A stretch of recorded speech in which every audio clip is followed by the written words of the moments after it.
All right, in this video, we're going to take a look at what the Spurs roster is going to look like next season and then even a couple of seasons maybe after that. We're starting to take form here, assuming that the Spurs are going to go ahead and take Victor Wembanyama in the 23 draft. Let's look at how the Spurs have positioned themselves as of now to start building this team out and then building around for the future. Now we're going to go ahead and take Victor Wembanyama. Currently, he's 19 years old, 7'5", 8-foot wingspan, 230 pounds. Now I see him fitting in right here into this 4 spot for the Spurs moving forward.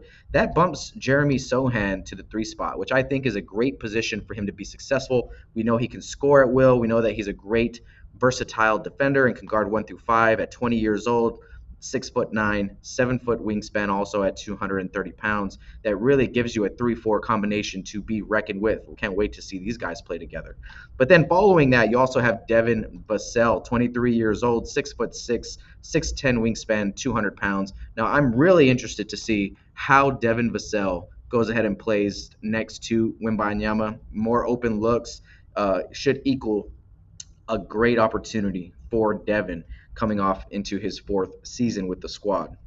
So that means that we still have someone to fill in at the point guard spot and in the big man spot. Now, I feel like the Spurs are going to continue to build through the draft, perhaps in the next few years, acquire the talent to fill these spots for the future. Or maybe they're just a revolving door of players depending on how this big three can perform on the basketball court. So first off, I think we can assume that the Spurs really like Zach Collins. He did a great job filling in for the Spurs at the starting spot once Jakob Poeltl was traded to the Toronto Raptors. He's standing at 6'11", 7'1" wingspan, 250 pounds, and he's only 25 years old, guys. It's not like he's a 28, 32-year-old player. He's still got a lot of tread on those tires if he can stay healthy.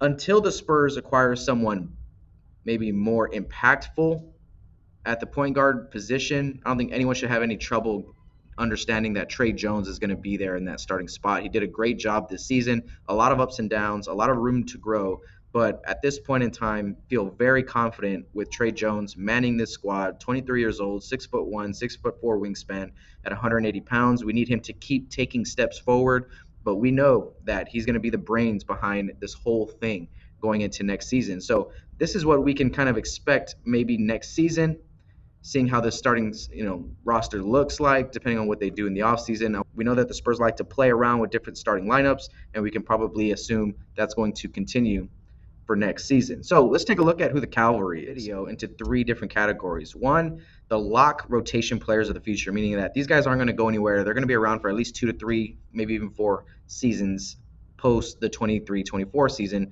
Then we're going to look at the veterans that we do have this year, and then who's on the fringe and the outside kind of looking in. So first off, I mean, come on. There's someone that I haven't talked about at all and is getting absolutely no love so far on this episode, but that guy is Keldon Johnson, right? Keldon Johnson, to me, is in a great position here to really, really solidify himself, with this organization as the 6th man of the future. We know that he can handle the scoring load. We know that when we need him to rebound, get the extra 50-50 balls that are out there, we know that Keldon Johnson is very, very capable of doing that. 24 years old, 6'9" wingspan, standing at 6'5", 220.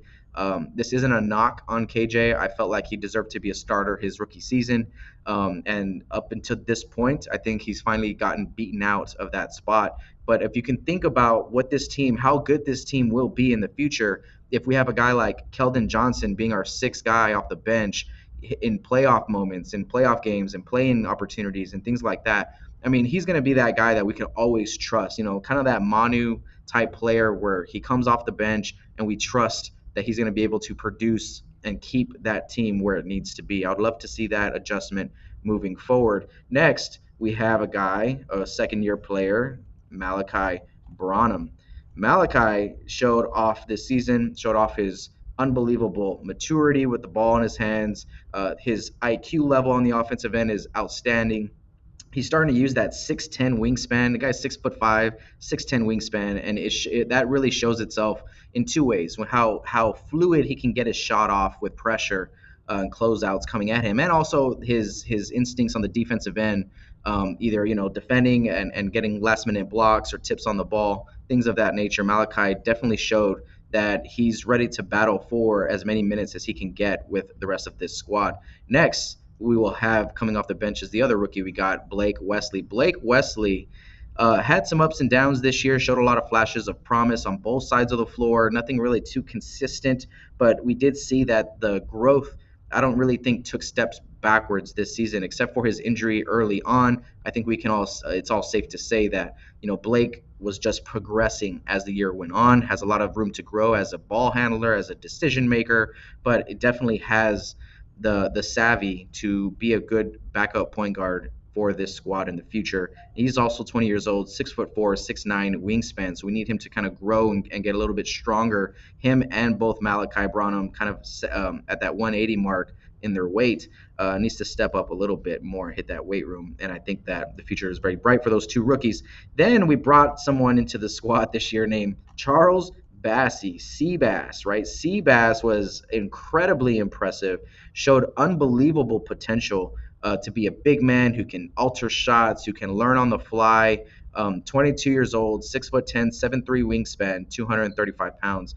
Talking about our backup bigs at this point going into this next season, I'm very confident with Charles Bassey on the roster, and I think that the Spurs will not start him over Zach Collins, but if Zach Collins ever gets into a bind and you have Charles Bassey starting next to Victor Wembanyama, I think that the potential goes up higher, than with Zach Collins there, because the defensive capabilities of these two guys on the floor is outstanding. So, a low-key thing I'm really excited to watch in the future is Charles Bassey and Wembanyama on the floor together. Hopefully we can see some of that moving forward. So those are the guys that are key. They're going to be key rotation players, not just this season coming up, but probably the next 2 or 3 seasons after that if they all stay on the roster. Now let's look at the veterans and who they are coming into this next season. First off, Romeo Langford, probably someone that we've all kind of forgotten about and has an unbelievable opportunity, I think, even more so than last year, to make an impact on this roster. I think if you put a guy like Romeo Langford out there on the floor with some of those starters, doesn't have to be all of them. We saw how smart and how intuitive he is defensively, and we know that he's kind of a Swiss Army man on the offensive end as well. Love to see Romeo get an opportunity with his health to be there all season and really show what he can do and how he can contribute to this team. And he's going to be around for a few more years on contract, or at least one more year after this season. So looking forward to Romeo and what he can do with this squad. Next, we have a guy named Doug McDermott, Doug McBuckets. He's been around for a few years now and has had 2 contrasting years. The first year he got here, he played heavy minutes, started a lot of games.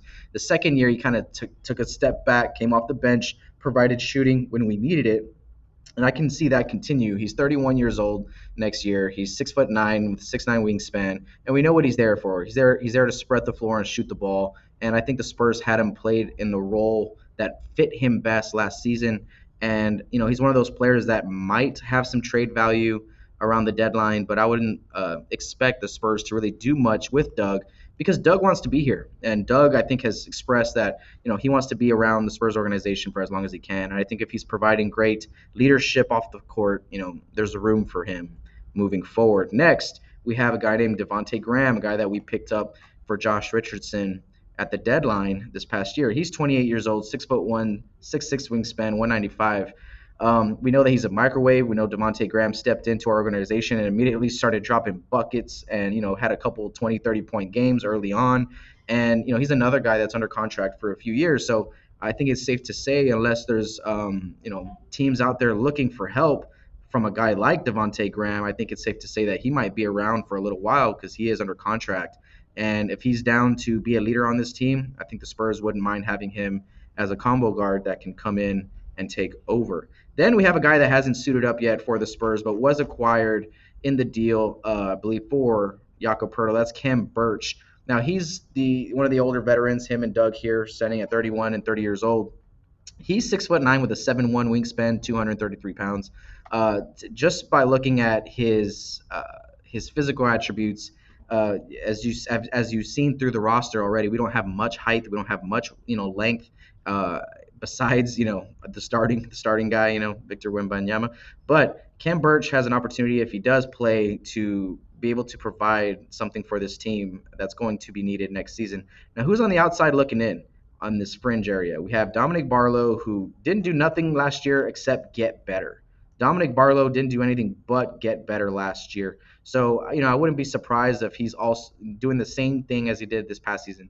Up and down from the G League, comes in to San Antonio, applies, the help when we need him. And then we also have Julian Champagnie, who came into the Spurs organization and was also kind of a little bit of a microwave, just taking every opportunity that he could to score the basketball and shoot the ball. So these are our two-way guys of last season. We will find out if the Spurs look to bring Julian Champagnie back on another two-way deal, or if he looks to find a deal somewhere else. It looks like Dominic Barlow might be around next year, pretty guaranteed. Now, we also have 2 second-round picks this year, besides picking first in the draft. So there will probably be 2 more players, unless the Spurs move off of these picks like they did last season, that will be up and down from the G League. All right, so let's get a bird eye view of this roster and let's see what we think about it as a whole, right? So looking at it, we know that we're going to have our first maybe 10, 11 guys really sewn up at this point. I feel like that's a decent starting lineup. That's a pretty good bench, if you ask me, and with some great veteran help there as well. So let's look at what's changing from last year to this season. We know that we have a couple of free agents that are going to be hitting the market. One is Keita Bates-Diop. Now, Keita, I absolutely love as a player. I think he outperformed his role. I think he would outperform his contract for sure. And I hope that if he does not return to the Spurs, I hope he gets what he's looking for out there in free agency. I think there's a lot of teams that can use a guy like Keita Bates-Diop. Loved his time here and wish him nothing but the best. And if the Spurs were going to bring him back, I would not mind that at all. I think that would be a great move for this team as it stands right now. Now, Gorgui Dieng, that's somebody who might hit that free agent market. He might end up just coming back to us at the middle of next year, make it 3 years in a row. You never know. Now, Tre Jones, here we are again. So Tre Jones is going to be a free agent this year. Now, I think it's safe to say that the Spurs are fully, intending to bring him back, especially because the other point guards on the roster are perhaps Blake Wesley and Devontae Graham. So we'll see how that goes, but we'll take a look at what he's projected to make as a free agent in a moment. But I think it's safe to say that the Spurs would like to bring Tre back and keep around for a long time as a part of this organization. I think that he's definitely a best case scenario, a backup point guard for the future of this team. We'll see how long he owns that starting spot. Now, someone else that's going to be a free agent that was also only here for a little while, that's Sandro Mamukelashvili. We call him Mamu right over here. So Mamu came into this team and lit it up on fire. And I think if the Spurs do not bring him back, that's going to be a loss. But we'll see what happens in free agency. So these are the potential guys that might be gone. Again, I don't see Tre Jones going anywhere, but we'll see. Incoming into this season is the number 1 pick, the number 33 pick, and the number 44 pick in the 23 NBA draft. Now, let's take a look at cap space. I think this is what everybody kind of wants to keep an eye on, is that the Spurs have up to $43 million, according to Spotrac, to spend this offseason. Now, out of that $43 million, we have these 3 guys that I would like to see return to the lineup. All right, so Victor Wembanyama is going to be making around $9 to $10 million. That's based off of last year's projections. That's how much Paolo Banchero got for his rookie deal, and I think that might either be around the same or a little bit higher for Victor Wembanyama as the cap increases. Tre Jones is expected to make $5.2 million next year as a free agent, and Sandro is expected to make around $2.1 million in free agency. What does that all mean? That means that the Spurs would be left, if they paid these 3 guys, they would be left with $26.5 million to spend in free agency. Now, I think putting these 3 guys back on, or putting, Tre Jones and Mamu back in a Spurs jersey is the best way to go for this squad, not just for next year, but for the next 3 or 4 years at this current point in time. In the future, I'll make a video about potential free agents that I feel fit well with this team, but I do feel like if you're taking a look at this big board, I think it's safe to say that the Spurs might be looking to target a shooting guard, a small forward, maybe even another center to add to this roster. So let me know what you guys think about the roster moving forward. Let me know how you feel about that potential starting lineup. Would you change anything? Should KJ still be in the starting lineup? I'm pretty sure that's a question that will be talked about a lot until next season. And I feel like there's opportunity for him to do that. I don't feel like Jeremy Sohan is going to be the point guard. I know that's a narrative that's been popping around here and there that hey, the Spurs had him run point that's a couple times throughout this year. He absolutely did. He did a great job of it, but he's not a point guard. And I think that that's very situational. Like they're going to want Jeremy Sohan to bring up the ball if he can, to be a playmaker if he can, and we're just trying to develop him into the best player that he can be. So it's not that he's going to be the PG for the squad moving forward, but definitely has the skill set to do a lot of different things. So let me know how you guys feel about that. How do you guys feel about the veterans on this squad? How do you feel that like if they're going to contribute, or do you think the Spurs should try to maneuver them like they've been doing over a year or two to try to acquire assets? We have a bunch of assets already moving forward, so it's very interesting. Now, again, this does not position the Spurs to be title contenders right away, right?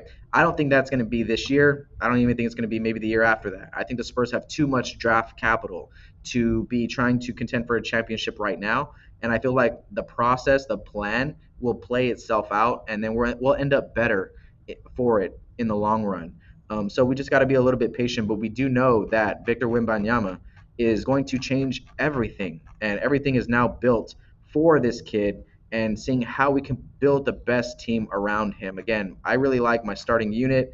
I feel like there's plenty of length, plenty of speed, plenty of size, plenty of defense. And if I'm looking at that starting group again as well, I mean, the bench group again as well. There's veteran presence, there's youth, there's defense, there's energy.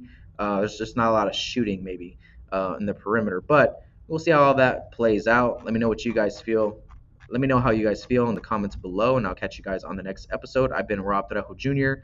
This has been Spurs Tube TV. Thank you guys for watching. Subscribe and hit that bell so you can get notified every time we drop a new video. Go Spurs, go.